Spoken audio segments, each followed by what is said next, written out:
This conference will now be recorded.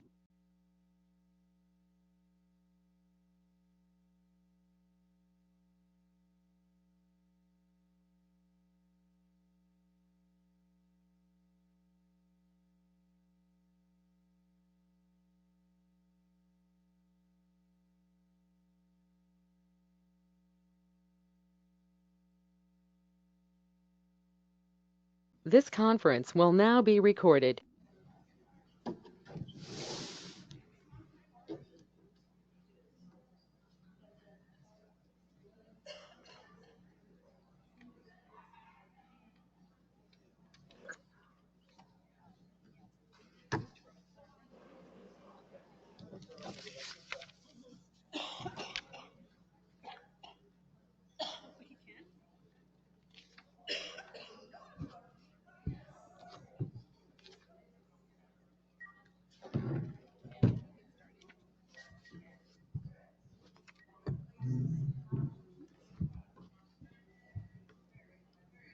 Good morning, everyone. Thank you for being here. I know we have a little bit of a small crowd this morning because people are already starting to leave the resort. But we'll go ahead and we'll have our town hall this morning. First, I'd like to talk about the upcoming. Dave, you turn. Okay. Thank you. Again, we do have to have, because there was a recall, we do have to have a vote of the membership to fill the position. Excuse me. And with that being said, we also had Marilyn Sorensen step down from the board. So her position is also open. So what we will be doing is we will have 2 positions on the ballot that'll be open. One will be to fill out the remainder for the recall, and the other one will be to fill out the remainder of Marilyn's position. I'm sorry, I'm trying to fight a cold. The Maryland's position is usually a position that would be covered or appointed by the board of directors, but what the board has decided to do is have the membership have 2 available positions open. The first one will, with the most votes, will fill the position for the recall. The person with the second highest votes will fill the position for Maryland's position. I'm sorry. I'll give Darlene a break here. Good morning, guys. So like she was saying, since we had Marilyn step down, that is a position that can be filled by appointee by the board of directors. Oh, thank you. So what the board has decided to do is give the person in the election with the second amount of votes, appoint them as the new member of the board of directors. So starting off, we have the deadline to have if you want to be a candidate for the board of directors will be this Friday, the 4th. And we do have applications here if you would like to fill one out. Coming up on the 9th, and the 9th we'll have a Meet the Candidates. The first Meet the Candidates at 1 p.m. here in the PAC Center. The next following day on the 10th, we will have one at 6 p.m. also here in the PAC Center. On the 14th, the electronic votes or the electronic ballots will be sent out, and then we will also have absentee ballots available at the office or mailed out if needed. Following that, the deadline for the ballots to be back in will be 4 p.m. on the 25th, which at one point we will then validate. Of course, residents are allowed to observe us validating. The next day, we will tabulate the ballots on the 28th, and residents, of course, will be allowed to observe that as well. We will call for a special meeting on the 29th, which we will call for any last-minute absentee ballots, and then tabulate them and announce the results. Okay, campaigning will begin on Monday the 7th, and campaigning is again from sunrise to sunset. And then the quorum for this election is just like our irregular annual meeting. It's a 501. So we need to have 501 votes returned to us, valid votes returned to us to make quorum.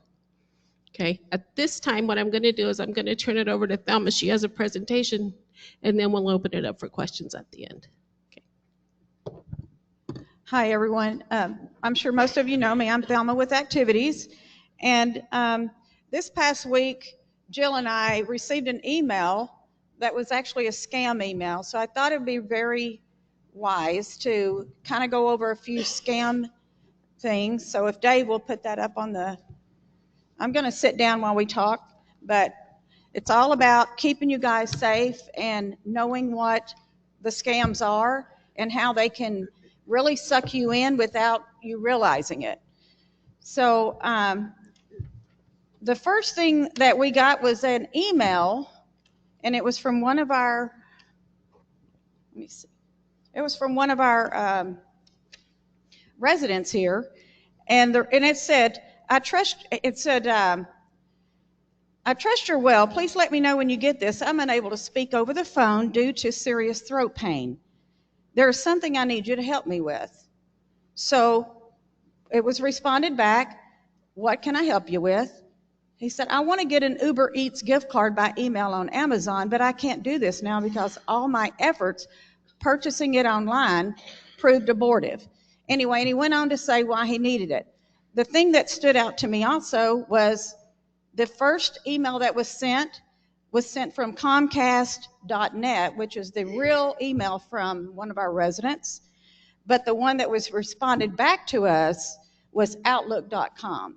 So I thought it'd be good. I'm just going to go through this scam introduction thing here just real quick, just so you guys would know. I also have packets up here so that you can take one and keep it available if you need to look at it.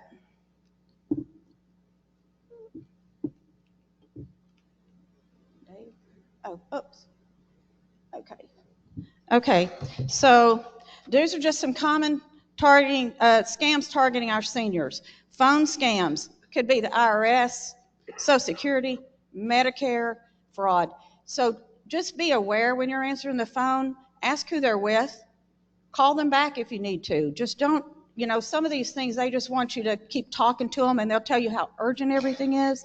So we have email and text scams, romance scams, grandparent scams, lottery and sweepstakes, tech support, and charity scams. So I'm sure that a lot of you have received emails or phone calls, text, wanting people to, you wanting them to call you or whatever. So just be really aware of things like that whenever you're getting these phone calls or emails or text. So I have, we have the emergency family scam, which that's like, oh, Grandma, it's me. Has anyone ever gotten those calls? Yeah. Okay. So this is just, I'm not going to go through the whole scenario here, but it just kind of gives you what they're going to say to you. And most of these calls are made from a scam factory. And those are, I just learned about them last week, and they get a lot of people from all over, put them into this factory and make them call like 12 to 14 hours a day, and they get beat if they don't call. So anyway, those are the things that that's where we're getting most of these scams from. So then the other, it could be personal. I don't know. Dave. Oh gosh, it won't do it right. Okay.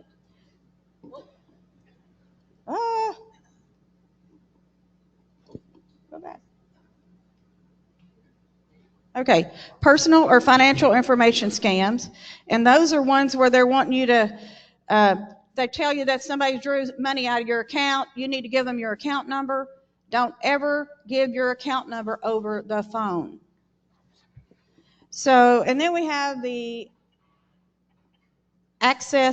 remote access scam where they're trying to get you to, they won't go, it won't click. There we go.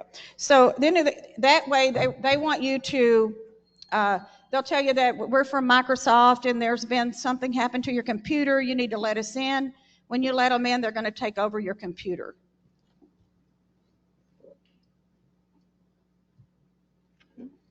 Okay. And then we have the phishing scam, which is the fake bank email with a malicious link.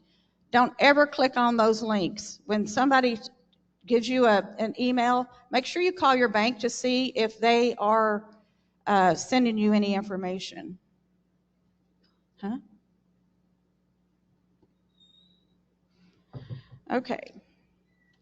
So I found out about a new one yesterday too, and it is called the, let me find it real quick here. It's called the fat pig. Let me see.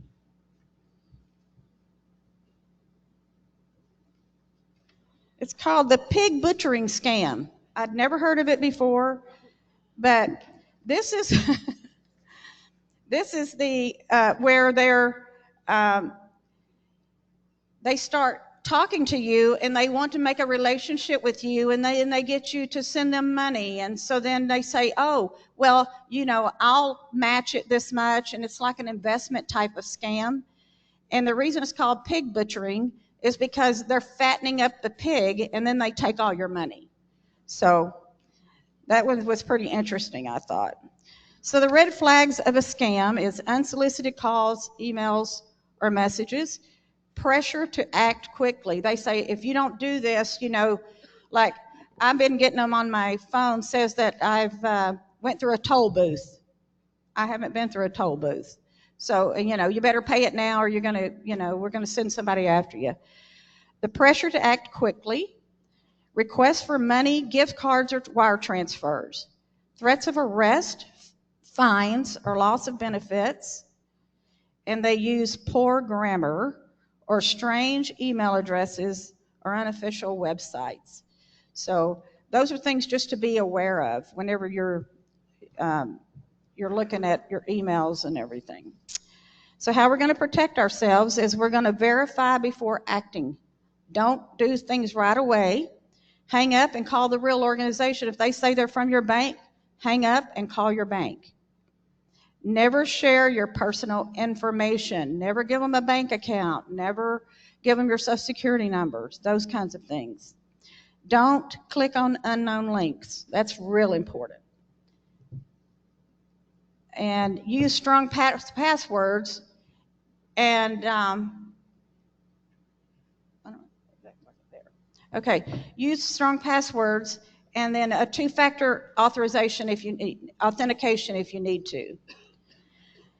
Monitor your bank statements for unauthorized charges.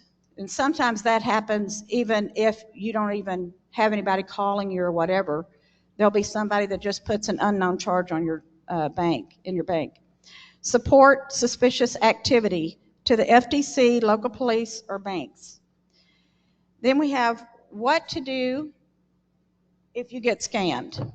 Don't be embarrassed. This can happen to anybody. Contact your bank or credit card company. Change your passwords and secure your accounts. Report to authorities, which is your FTC or local law enforcement, and warn others in the community to prevent more victims.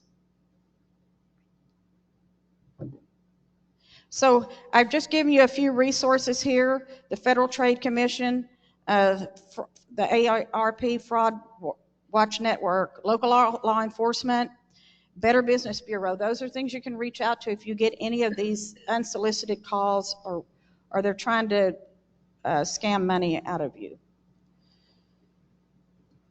So does anyone have any questions or anything? Okay. Like I said, we do have I've got all the papers up here so you can just look at them. So our final reminders are to stay alert, trust your instincts, never rush into anything. So thank you. Thelma, I know that people also are getting scammed on the phone, and one of the things I heard was if they call and start asking you, are you so-and-so, and you start answering yes, they take that yes and they use that against you in another way to get to your accounts or something like that. So instead of answering yes, you should say, well, what is this regarding or something, but try not to answer yes to their questions. Yeah. That's what I was told. That's a big thing. All right. Thank you, Thelma. I also wanted to give a quick update on some of the projects that we're going to be doing this summer and what we have going on. Initially, we have Spires doing our tree trimming. I have them scheduled for June. I'm going to put something in the blast with their information. Of course, if residents want to reach out to them on their private property for their palm trees, they're more than welcome to do so. They're offering a really good deal. Now, it is the owner's discretion, so we also have a vendors list of other services they're more than welcome to use. We're also finalizing a striping package within the safety committee. So we will be working on that. And in addition to that, I am working on doing a pedestrian pathway along Roy Rogers from the gate all the way up here to Town Center. Since there is no sidewalk, one of the big safety concerns is that there's nowhere for pedestrians to walk. So I am currently working on a striping plan for that to happen. So that will be underway. We also have the roofing project that will begin this summer. That will be the second phase, taking care of our metal roofing over the Billards and the Lantana room, as well as NC2, the gazebo, and the villas as well. And then we're also going to be doing some foam coating over the Mail Center and Cascade Center. I believe we're also working on some new striping and safety signs throughout the community, get them a little bit bigger and more uniform. That way it's all, uniform together, along with striping. And with the striping, the stop bars, bigger stop, the bars themselves will be bigger, and the font will also be bigger. So we're working on that. Also working with the landscape committee on the fountain. I know it's been down for quite a while, and we're all excited to see it back up and running. So we have a plan. We've been working with an architect. We're getting awfully close to something to bring to the board. So we're awfully excited about that as well. We've begun removing the Madison Gold from the Happy Trails Boulevard, as you guys can see by the guardhouse, and then we're entering our way down. So our maintenance guy, or our landscaping guys, will continue with that project throughout the summer. We are entering our way through it. I think that is about it. If anyone has questions or anything, we'd love to hear it. So if you have any questions, just please raise your hand. Michelle will come over and bring the mic to you.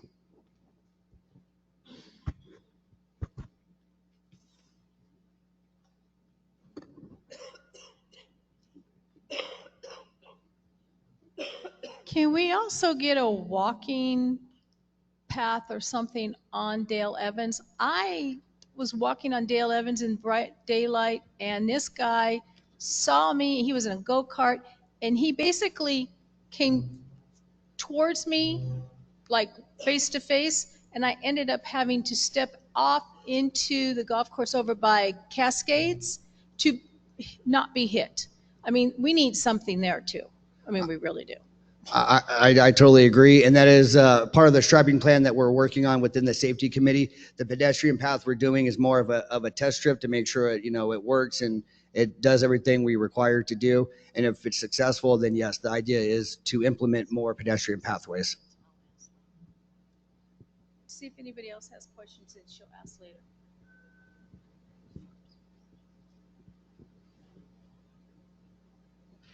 Hi, Brad. When you say we're working on the striping and the street signs, when might you be looking to start that? As soon as possible. I believe the safety committee has a motion for the board coming up at the next board meeting. So as soon as we can get approval, we'll start implementing.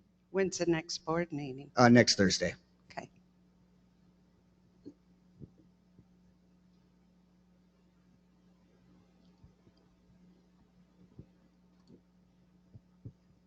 Yes, with summer projects, parking at NC1 has always been a problem for years. Can that area where the dumpster and the recycle bins used to be, can that be converted over for parking more golf carts? There's also some more room there, a gravel area. If you were doing that, you could enlarge that whole parking area for more carts to be parked.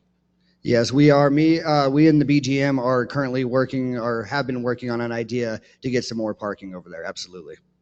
Thank you.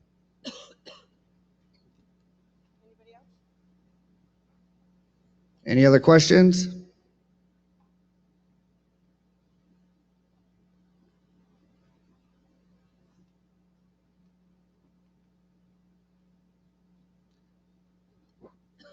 Good morning. Good morning. Roberta Ernest, 712-996. As you, Brad, and Darlene know, there was a formal complaint filed regarding the fraudulent signature or signatures on the recall petition. I'd like to know what the status is regarding that situation.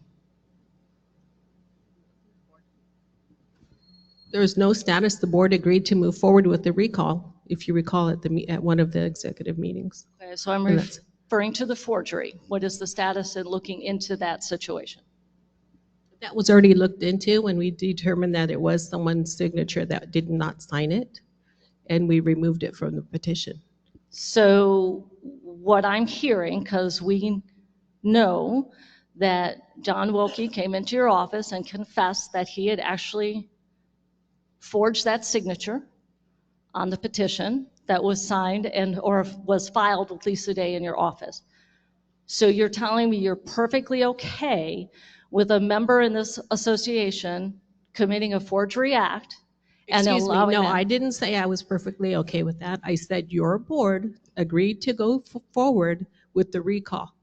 I did not have anything to do with that. That was a board decision. Management is responsible in monitoring and assisting with this. So again, is HomeCo and the board willing to sweep under the rug a fraudulent situation with this community, which affects every member in this association and the integrity of our community? What is being done to address the fraudulent activity? At this time, nothing. We'll have to talk to our attorney about that. Not sure that I'm comfortable with nothing being done, and that does affect the rest of the membership here. Michelle? Okay, thank you.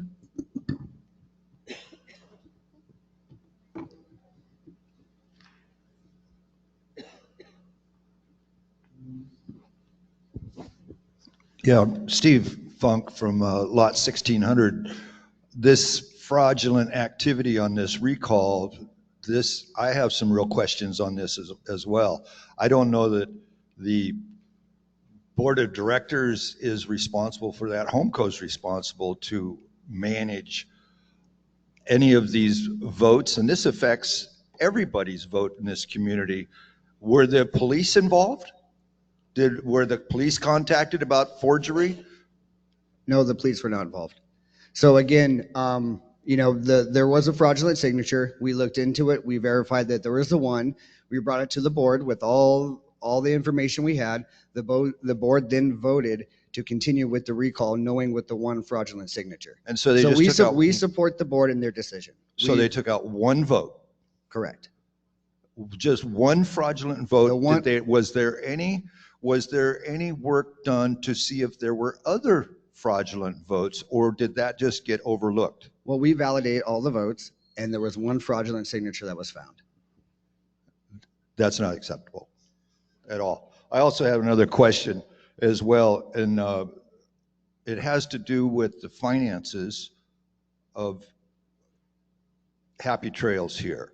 My understanding is that HomeCo is responsible and is under contract to take care of all the finances for Happy Trails. Is that correct? Yes.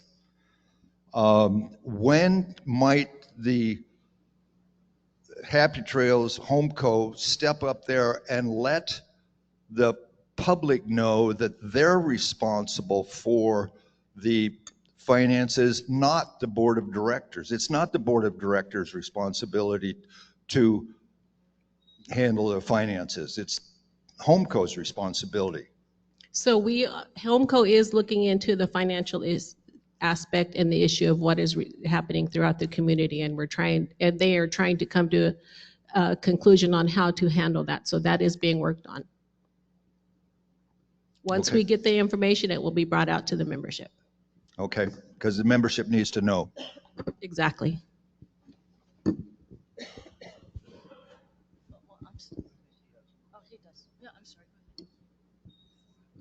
Check lot 354. When's the update on the DRC with the egress and all that other stuff that we did from the last board meeting? So when looking into it, the DRC guidelines already addressed the egress window within the city of Surprise. It's the IRC International Residential Code. Now we have covered that. The part that was amended was an addition to, say, if you were building a 2-story, this was spoke to an additional window, not the initial egress window. So yes, it has been addressed in.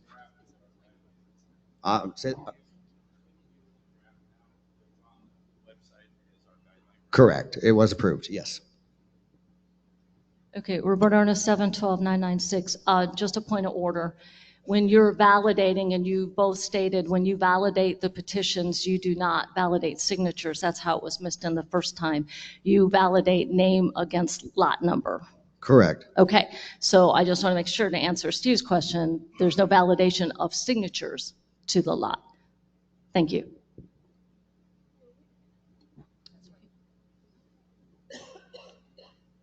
Any other questions?